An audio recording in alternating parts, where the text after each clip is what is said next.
Hello and welcome back to the Pale Wizard YouTube channel and to another episode. This is episode 4 now of Cheap Records and Cheap Beer. My name's Tim and this is Dan, and today we're going to be discussing the Mike Oldfield album Voyager. This one's Dan's choice, and drinking some Sierra Nevada Pale Ale. Dan, do you just want to run through the rules of the Cheap Records and Cheap Beer videos? Yep, so we each take turns to buy a record for less than £5. It could be in a shop, eBay, Discogs, whatever. Wherever. We don't include postage, so to be fair, you know, sometimes it might be like £6-7 including postage. Postage is pretty much £5 now. A lot of places I've been paying recently. So I bought this one. This was £4.50 on eBay. Buy it now. Free postage. that's a good price, because I looked up what this is worth on Discogs, and you can't get it for less than 15 on the whole. Oh really? Yeah. So you got a good bargain. We'll talk about that in a minute. Tim's picked a beer today. Looks quite interesting, actually. It does. This is another Sainsbury's one. Sierra Nevada Pale Ale, draft style. So the beer's got to be less than £2.50. And this one was $2.25 a can. Not bad. I mean, they're small cans. They are small cans, yeah. A lot of these things do come in these kind of pop style cans, don't they? Family owned, operated and argued over. Yeah, I did read that that was the reason why I went for it, because I thought that was quite amusing. So pale ale, draft style, 5%. It is quite strong for purest ingredients. Are they going to give us the ingredients on this one? yeah. Contains malted barley. Can you read that? I can't read that. It looks like it's double printed to me. Or is it even in English? It's not. No, it's not. Okay, well we don't know what's in it. We don't know what's in it unless we can speak. But it says purest ingredients. This American craft beer is best stored cold and enjoyed when fresh. Okay, let's give it a go. I do like a pale ale every now and then. Every now and then. Will you like this one? That is the question. Ooh. Quite dark and brooding.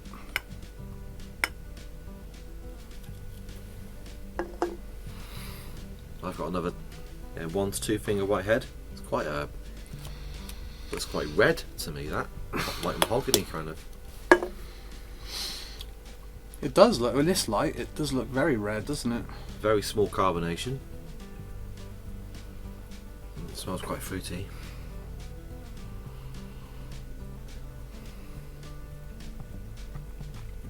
I'll tell you what, that smells a lot better than the peach lager we had in my last episode. That was a travesty. Yeah. I'm getting a bit of mango in this.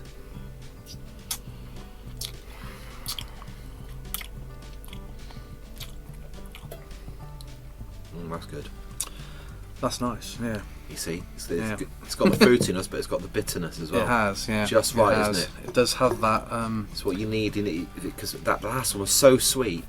Yeah, it doesn't have any sweetness. There's nothing opposing the sweetness. Bite to it that may well be because it's a little bit stronger. Got a lovely head on that.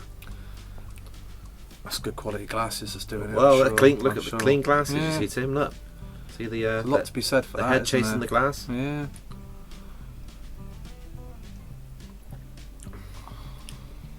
Oh, that's lovely, guys. Good choice, Tim. I've redeemed myself after the last episode, I think, with my £1.75 peach lager. So that's Sierra Nevada Pale Ale. Yeah, recommended, I think. Yeah. This one. Most definitely. It's a shame it doesn't come in bigger cans. That's all I'd say. Yeah. I could do 10 of them. Yeah. Oh. Well, you know where to go. That's a proper session lager, that one. It cost £22.50 for 10 of them. So, today I've picked Mike Oldfield Voyager, or is it The Voyager? I think it's called Voyager, and there's a song called The Voyager. Is that right? Right. Okay. I don't know. I never look at song titles, Tim. Yeah, you're right. Yeah. It's called Voyager. And now, The Voyager. The reason I bought this is about 18 months ago I went on a bit of a Mike Oldfield kick. Mm-hmm. I don't know what spurned it on. I think I might have found my original Tubular Bells. I think it's a CD that I had. Gave it a listen and reminded myself how much I loved it. And I watched some documentaries on YouTube about the making of Tubular Bells, and it's fascinating. Yeah, that's interesting. Absolutely fascinating. Yeah. And then I bought a reissue of that on vinyl, and the liner notes were brilliant. It was all remastered and really extensive liner notes, which I really appreciate. Mm-hmm. You know, it goes on about how he demoed it and did it all at home, and you know how he came to meet Richard Branson, and how the record came to then land on the desk of the guy who was trying to pick the music for The Exorcist, and all this, you know, fascinating story. And obviously, I've always been aware of Mike Oldfield, both for his music and his personal life. My mum used to be into a lot of the kind of spirituality kind of stuff, and Mike Oldfield was kind of dipped in and out of that over the years. Yeah. Do you remember in the early 80s he was involved in that yogic flying? Oh, was that him, was it? I'm pretty sure he was in, and he transcendental meditation. Mm-hmm. I'm sure I watched like a Blue Peter episode or something with him in it, sort of talking about this yogic flying. If you don't know what yogic flying is, have you ever seen it? I've heard about it. I've never seen it. It's where you cross your legs and put the other one up here. I used to be able to do that when I was young.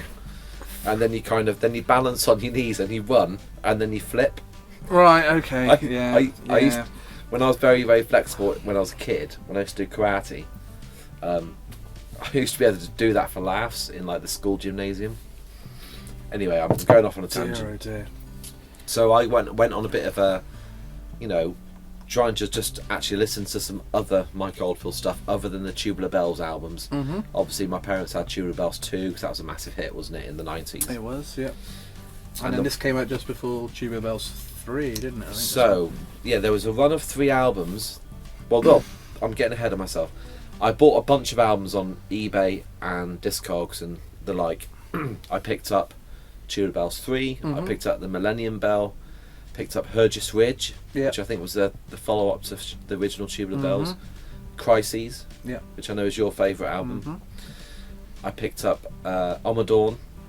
I picked up a load of records. A lot of them were quite expensive, actually. Yeah. But I had COVID money, you know, so it was just chucking money out. And this one, I didn't know anything about it, but I saw that it was on eBay, I think it was. Buy it now, £4.50. I assumed, looking at it, the cover, I thought this is going to be like an early 80s album, right? Yeah, in style, it kind of does look like that, doesn't it? I just assumed it was like... If you do just look at that image, you would probably think that's an 80s kind of thing. Yeah. Yeah. So I knew nothing about it. And when I listened to it, it was actually quite a surprise because it doesn't really sound like much of the Mike Oldfield catalogue. I don't know how to explain Mike. I mean, talking about the previous albums to this, so he came back with Tubular Bells 2 in the early 90s, didn't he? Yep. Because he had a 3-album deal. Was it with Virgin again? Or was it with Warner? Warner. So he had a 3-album deal with Warner. Okay. So they did Tubular Bells 2, which is great. Then he did one called The Songs of Distant Earth. Yep. Which is quite new agey. My mum loved it. Yeah, I've never heard that. My mum loved it. It had loads of whale song in it and stuff. Some of it's really catchy, but a lot of it's very early 90s, almost like Enigma kind of stuff. Okay, yeah. Spiritual, new agey kind of stuff. And then this, which is a complete departure. And I don't think this was a critical success or commercial. No. So I came to this one completely blind, and I listened to it and thought, oh, this kind of like Celtic, kind of folk songs. You know, no singing. Obviously, it's all instrumental. With some kind of bagpipes and there's pipes and whistles and tin whistles and. But then I found myself every time that I was cleaning the kitchen after the kids had gone to bed, or if I was out in the garden, I can open the doors to my kitchen, and so the music can come out into the garden. If I'm like hoeing the garden or just mowing the lawn or something, this is a brilliant album to just have on. It's really relaxing. It kind of disappears into the background quite a bit. There's something really quite hypnotic about it. It has that, you know, Mike Oldfield does that thing where he repeats things, doesn't he? It's like everything's kind of in 4s and 6s. Yeah. You notice that? Yeah. He'll have a refrain which repeats itself, comes back around, progresses, then comes back again. Mm-hmm. And he also does that thing. You remember in the original Tubular Bells, I think the reason it works so well is because the bar isn't quite 4/4, is it? Yeah, yeah. It kind of comes in at a weird point. Yeah, yeah. There's points So on it's it where it's almost like a kind of. You could tell it was him, I think, from this. Yeah. Some of the guitar is very Mike Oldfield, that kind of beautifully clean, almost pristine kind of guitar sound that he gets. Mm-hmm. Where you can tell he's perfectly hitting just the single notes rather than there's no other strings that are being played by accident. I think he's a very underrated guitarist, Mike Oldfield, and that's how he plied his trade, wasn't it, at the beginning? He was, yeah. He used to play with other bands and stuff, didn't That's he? right. Because I think his sister originally was the singer, and he was just kind of backing her up, I think. Yeah. But anyway, what did you think of this album? Oh, I didn't like it at all.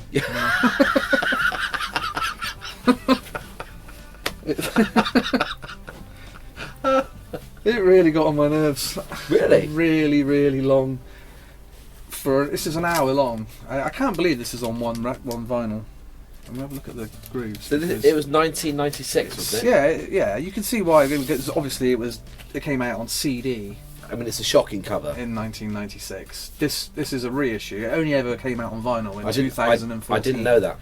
So this is a reissue. Like I said, I thought this was like an early 80s album. Yeah. So I obviously got a good deal on this. I think you did, because like I said, I've not seen it anywhere cheaper than about sort of 15 quid on Discogs. Wow. When I went looking for it, I sort of looked back through the history. So when did this come out? Sorry, the reissue? The reissue was 2014. I think this was about 2014. But yeah, it looks like one of those those 70s top of the pops compilations. Well, it was brand new when I bought it. Rammed in there. Because this is like half an hour per side, isn't it, basically? I don't think they've cut any of the... Because, sometimes what they'll do is they'll trim some songs. They did that. Tubular Bells 2, they did that on the vinyl edition. I think they trimmed some of the end tracks of each side. The dead wax on the first side is like a couple of millimetres. Yeah, so usually... it, I think. Usually, you obviously wouldn't recommend putting like an hour on a record. No, I'm surprised it's but not. But that does sound really again, good. with this kind of music, I guess you can kind of get away with it, can't you? Because it's not going to have. You don't have lots to have of big dynamic. Exactly. Guitar.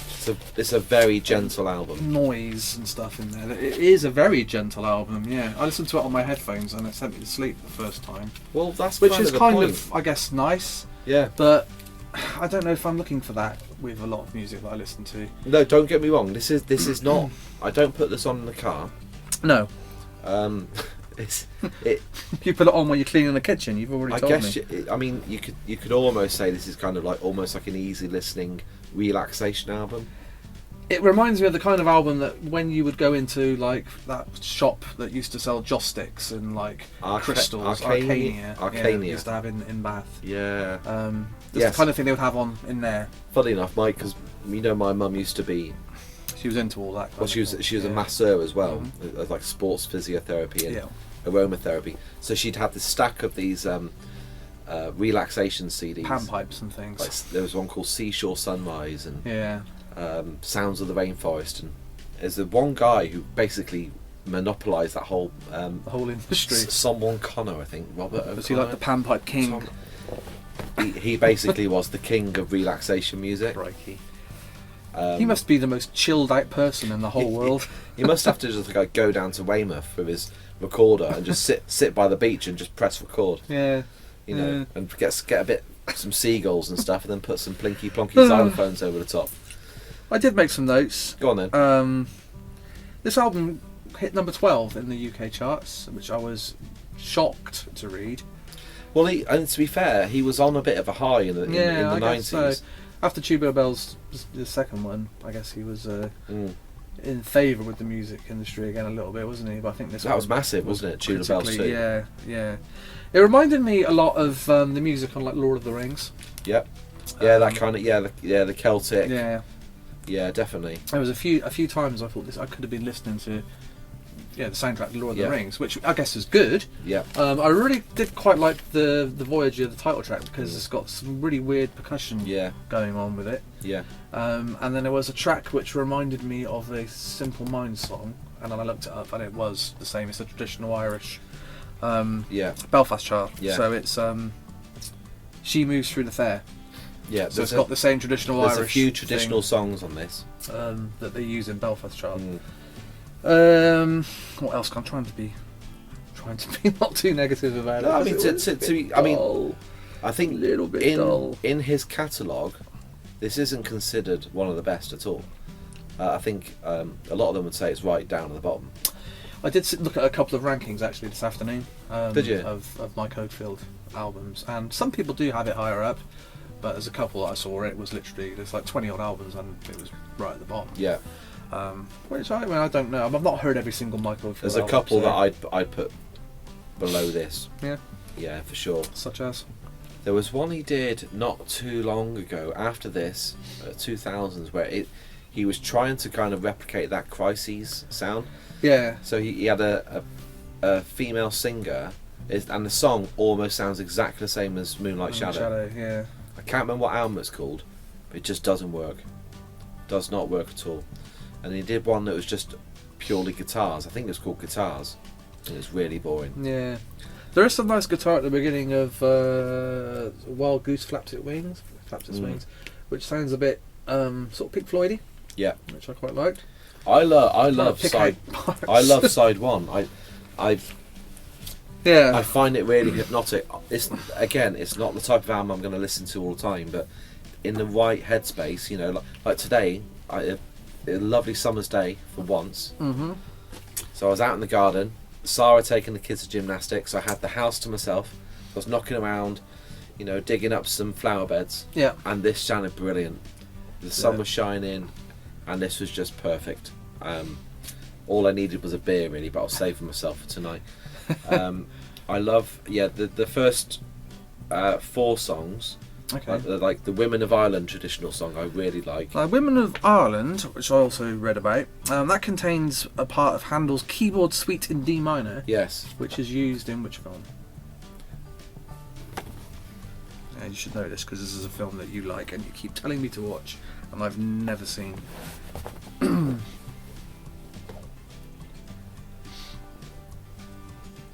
can't think. It's Barry Lyndon. Oh yes, yeah. There's a lot of that in this. Yeah. Why have you never seen it? I've owned it. I've owned that film on DVD and Blu-ray for decades. I've never watched because I've had those Kubrick box sets. It's a I've brilliant never watched film. it. It's the one Kubrick long. film that I've never seen. I think the length of it. I think it's the one Kubrick film you'll love. So yeah, you're probably right. So I know you're not a big fan of Kubrick. Yeah. It's I do brilliant. like some Kubrick films. I love Full Metal Jacket and. Yeah, actually, you're right. Yeah, that makes a lot of sense.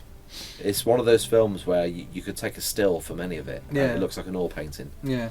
It's beautiful. It's all natural lighting, isn't it? Well, apparently that's not quite true. Apparently they did use some for the like outside lighting to light up the interiors. Okay. But on the whole, it's very, very clever. Obviously, you use a lot of candles and all this kind of stuff. Yeah. And if you've got it on Blu-ray, does it look good? Brilliant. Yeah. But the thing is, the original DVD was awful. Yeah. Really bad. Yeah. So the step up was just night and day.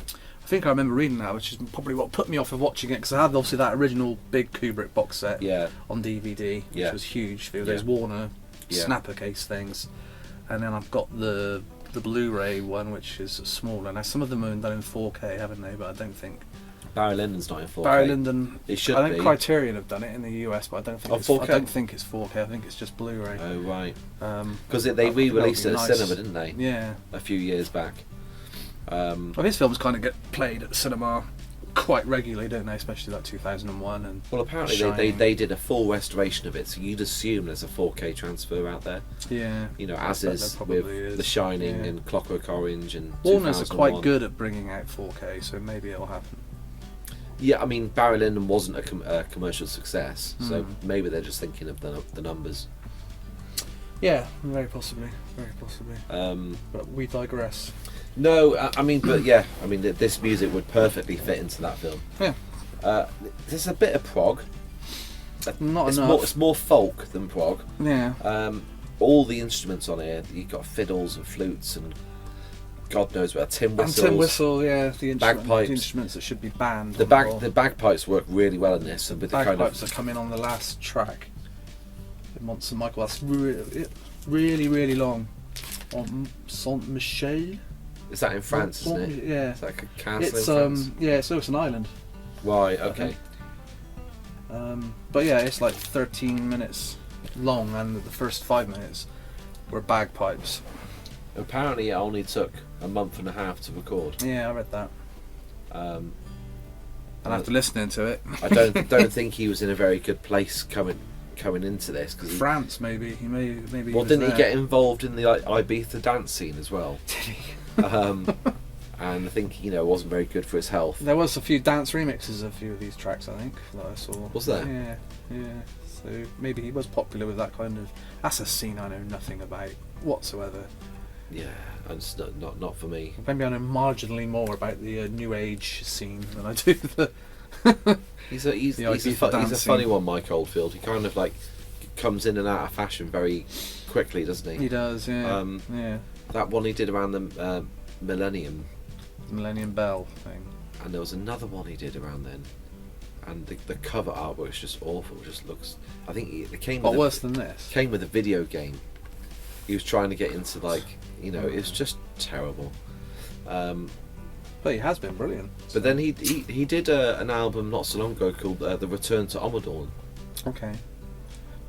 And that's a good album, isn't it? Omadorn, the original. Omadorn is good, yeah.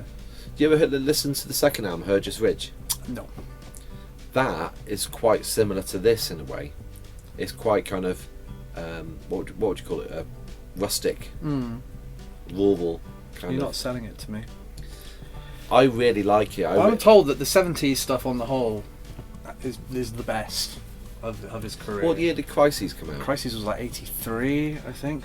That's a brilliant Saying album. that, I did bring my copy of Crises. Oh, did you? So I can talk about how much better it is. I love the cover on this. Yeah. Recorded between November 82 and April 83. It came out in 83. Yeah, that's how much better that is for I an love album that cover. That reminds me of a ZX Spectrum computer game I had called Sentinel. Yeah. Do you remember that? Yeah. Yeah, it does. Probably would have came out around the same kind of time as well. Yeah. Maybe one inspired the other. Yeah. If he was into his computer games, like you said, he was trying to do Apparently a computer he was. game. Yeah, Well, he there you was. go then. That's a There great you go. album, that Crises. Yeah. Yeah, The Watcher in the Tower, isn't it? It's from the first track. The Watcher in the Tower. Yeah, I think this is the best thing he's ever done, but most people don't think that, as far as I know. No, there's a lot of people who really beat up on that album, isn't there? Yeah. Some of the songs were better than others on that. Mm-hmm. The what's the other one with the female voice? Foreign Affair. Foreign Affair, yeah. That's really monotonous. It's not as good as Moonlight Shadow. It goes on for about 2 minutes longer than it should do. But Moonlight Shadow was quite a big hit, wasn't it? That's probably... It's massive. It's like the thing that he's known for, other than Tubular Bells. Oh, it's a tune. That's a tune and a half. And Blue Peter, he did the Blue Peter yeah. theme tune, didn't But he? anyway, we shouldn't really put that in front of this. Well, this is about Voyager. I'm sad you didn't enjoy this one. No, well, I on really episode like 4, this is the first album that I've not enjoyed, really. So that's not bad going. I'm not really that fussy when it comes to music. Yeah. So, I didn't. I know. It's just not for me. I know what you're saying. It's well done. It's just the All kind I'd of say- thing all that I I'd just say don't is- listen to. All I'd say is, And there's no place in my life for this kind of music. Well, that's exactly how I felt when I first listened to it. Yeah. But I did keep going back to it. Mhm. On when the occasion arose where I was like, I just want to put something on that I don't have to, Yeah, we've got stuff like ISIS and for that, like chilled kind of like heavier stuff. No, I can't put the band ISIS. By Yeah, the way. not the terrorist group ISIS. No. I can't put ISIS on while the kids are in bed. Why not? It's Quite chilled. No, it hasn't aged well for me. The ISIS stuff. No. Oceanic's Oceanic has. probably. Yes, it's good. I don't know about Panopticon, like the one afterwards. After I that, I don't lost a know. bit of interest, but Oceanic, I think, because I've got that on. I that- think that I'm still going. I sounds think great. That's a proper chill out album. That. I think I'm becoming a bit of an old fuddy-duddy. I'm not really enjoying my big, loud, fuzzy stuff anymore. Yeah. I don't listen to a lot of heavy music anymore, but No, I'd I say don't. that one is one that if I wanted to put something chilled out, what I would consider chilled out, I would Yeah. listen to that over something with fucking tin whistle in it. I mean, I guess That's me. there's a few things I like to put on if I just want something relaxing, like Glenn Campbell. Yeah. A bit of Glenn Campbell always goes down well because his voice is like silk. What else would I listen to if I wanted to chill out? Cat Stevens. Yeah. Okay. You know, the Tea for the Tillerman, something Yeah. like That's a good album. that. But yeah, this one works for me. And there's another, Hergest Ridge, another one for me that I really enjoy. The good thing about Tubular Bells, it's quite intense, isn't it? You know, yeah. and Crises is that. It starts off very intense, doesn't it? Yeah, That first that's track. very, very intense. It's not. It's prog rock, isn't it? Yeah. It's Yeah. not the kind of album you can just kind of wistfully just get about your day to. You really do have to pay attention. This is the complete opposite of that. It's interesting as Tubular Bells 2 is the same as well. a singer, you've chosen two basically instrumental albums so far on your It's funny that, isn't it? episodes of Cheap Records and Cheap Beer. Yeah. Is this a stylistic choice or just a happy coincidence? They just happen to be records that cost less than £5. Nobody wants stuff with no singing on it. I mean, I could lie and bring you another record in that I paid more than, but no, We're trying to keep it. I'm trying to be truthful. Yeah, we're trying to keep it legit, aren't we? That I can tell you the next one I'm going to pick definitely does have vocals. Yeah, I can tell you the next one I'm going to pick definitely does as well. Okay, Because I can't think of any instrumental albums I've bought recently. fair enough. But yeah, so we'll save that for the next episode anyway. So Like the beer though. yeah, the beer's better. I'm going to finish this. I better couldn't than finish record. that last one you gave me, but this is really nice. Excellent. So thanks for watching, and we'll see you next time on Cheap Records and Cheap Beer.